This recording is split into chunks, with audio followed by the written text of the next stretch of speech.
Hello நண்பன் நண்பீஸ், எல்லாருக்கும் already happy new year சொல்லிட்டேன். ஆனால் உண்மையாலுமே ஹாப்பி நியூ இயர் நமக்கு தான். ஏன்னு கேட்டிங்கன்னா, தளபதியோட 68 படத்தோட ஃபர்ஸ்ட் லுக் வந்துருச்சு. நான் ஒரு வீடியோ ஒன்று போட்டிருந்தேன். இந்த டைட்டில் நேம் லீக் ஆகிருந்துச்சு, கோட் அப்படின்னு சொல்லிட்டு. ஸோ அதுக்கே நான் வந்து ஒரு வீடியோ போட்டிருந்தேன். அதாவது இது உண்மையாலுமே இந்த டைட்டில் வைக்க போகிறாங்களோ இல்லையோ, பட் அந்த கோட் வந்து உண்மையாலுமே தளபதிக்கு மட்டும்தான் சூட் ஆகும், வேறு யாருக்கும் சூட் ஆகாது அப்படின்னு சொல்லி நான் ஒரு வீடியோ போட்டிருந்தேன். ஸோ அந்த வீடியோ அப்போ அது உண்மைதான். கோட் தான் நம்ம தளபதி படத்தோட 68 படத்தோட டைட்டில் அப்படின்றது தெரிஞ்சிருச்சு. Because the greatest of all time அப்படின்னு போட்டு ரிலீஸ் பண்ணியிருக்காங்க. அண்ட் ஆப்வியஸ்லி டபுள் ஆக்ஷன் அப்படின்றதையும் வந்து படத்தில் வந்து ரிவீல் பண்ணிட்டாங்க. பெருசாக ஒன்றும் நமக்கு இந்த போஸ்டில் பார்க்கும்போது தெரியல. ஏன்னு கேட்டிங்கன்னா, ரெண்டு அப்பா அம்மையன் அந்த லுக் இருக்குது. ஸோ இந்த ஃப்ளைட்டில் இருந்து குதிக்கிற மாதிரி, மீன்ஸ் ஆர்மி பீப்புள் மாதிரி ட்ரெஸ் போட்டிருக்காங்க, அந்த ஷூட் போட்டிருக்காங்க, பின்னாடி பேராஷூட் கிடக்குது, மேலே ஃப்ளைட்டு போகுது. டைம் ட்ராவலிங் படம் அப்படின்றதுனால ஸோ அந்த மாதிரி கான்செப்ட் தான் இருந்திருக்கும் படத்தில். அந்த மாதிரி கான்செப்ட் தான் இருக்க போகுது, அதில் வந்து மாற்றுக்கிறதே கிடையாது.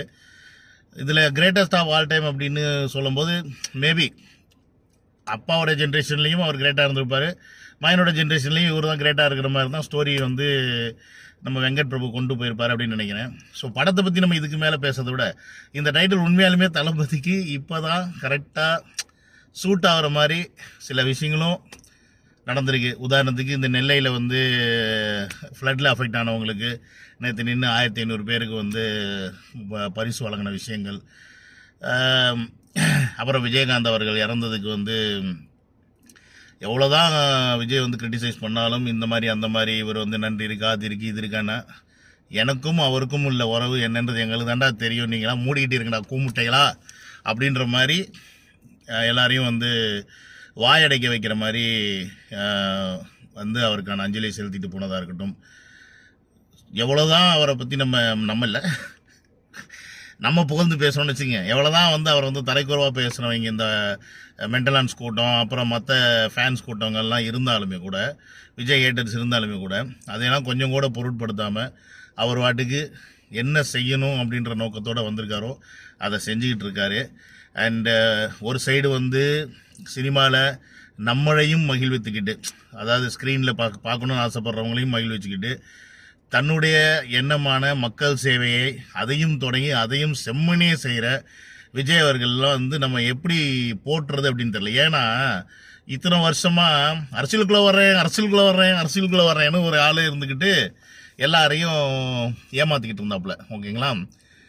அப்படி இருக்கும்போது இப்போ திரும்பி அரசியல் விட்டு போயிட்டு இப்போ வந்து படத்தில் மட்டும் நடிக்கிறாரு. இப்போ வந்து அவருக்கு வந்து வியாதியெல்லாம் ஒட்டாது, ஏன்னா படத்தில் நடித்தா ஒட்டாது. மற்ற இடத்துல பொது வெளியில் வந்தால் வைரஸ் அஃபெக்ட் ஆயிரும், அதே மாதிரி மக்களை போய் பார்த்தா வைரஸ் அஃபெக்ட் ஆயிரும். ஆனால் படத்தில் நடிக்கும்போது மட்டும் அவருக்கு எதுவுமே ஆகாது.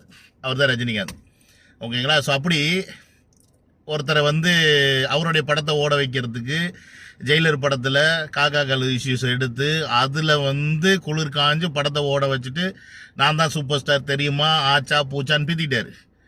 லியோ படத்துக்கு இது வரைக்கும் இண்டஸ்ட்ரியிலே எந்த படத்துக்கும் இந்த அளவுக்கு செய்கை செஞ்சதே கிடையாது. மீடியாஸும் சரி மற்ற ஹேட்டர்ஸும் சரி அந்த அளவுக்கு செய்கை செஞ்சாங்க, படத்தை ஓடவே விடக்கூடாது அப்படின்னு. ஆனால் எல்லாத்தையும் மீறி ஜெயிலரையும் பீட் பண்ணிவிட்டு முன்னாடி வந்துருச்சு. ஸோ இப்போ அதுக்கு எல்லாத்துக்கும் அப்படி டாப்பில் கொண்டு வைக்கிற மாதிரி இந்த டைட்டில், ஓகேங்களா? The GOAT, the greatest of all time அப்படின்ற இந்த டைட்டில். ஸோ இந்த டைட்டில் இந்த படத்துக்கு சில பேர் என்னடா கோட்டுன்னு வச்சுருக்காங்க அப்படின்லாம் வந்து கிண்டல் பண்ணாலுமே, the greatest of all time அப்படின்னு இந்த டைட்டிலோட இந்த படத்தை பார்க்குறவங்களுக்கும் சரி விஜயை பார்க்குறவங்களுக்கும் சரி சொல்லுவாங்க. கிரேட்டஸ்ட் ஆஃப் ஆல் டைம்னா ஏன்னா எல்லாத்துலேயுமே கிரேட்டஸ்ட்டாக தான் இருக்கார். படத்தில் வந்தார், இன்றைக்கி நம்பர் 1 இடத்துல இருக்கிறாரு. அரசியலுக்குள்ள இன்னும் வரவே இல்லை, ஆனால் நான் வந்தால் என்னெல்லாம் செய்வேன் அப்படின்றத வர்றதுக்கு முன்னாடியே செஞ்சு காமிச்சிட்டு இருக்காரு. இதே என்கிட்ட இன்னும் அதிகாரம் இருந்துச்சுன்னா இன்னும் என்ன செய்ய முடியும் அப்படின்றது அது வேற பிரச்சனை. அது வந்து வேற லெவலில் இருக்கும்.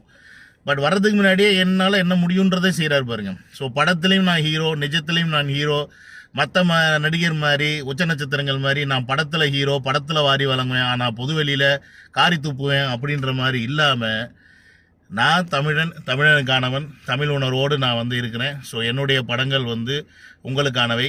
நீங்கள் கொடுக்கும் பணத்தில் நான் திருப்பி உங்களுக்கு செய்கிறேன் அப்படின்ற இந்த விஷயங்களை ஃபுல்லாக உள்ளடக்கி இந்த படத்தோட பேர் greatest of all time.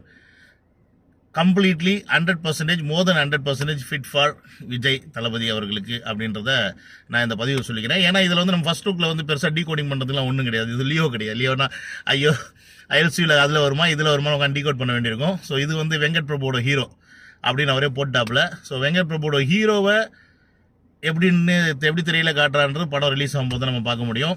So Venkat Prabhu மட்டுமா ஹீரோ, இன்றைக்கி தளபதி ஒட்டுமொத்த தமிழ்நாட்டுக்கும் அவர் தான் ஹீரோ அப்படின்றத சொல்லி இந்த வீடியோ நான் முடிச்சுக்கிறேன்.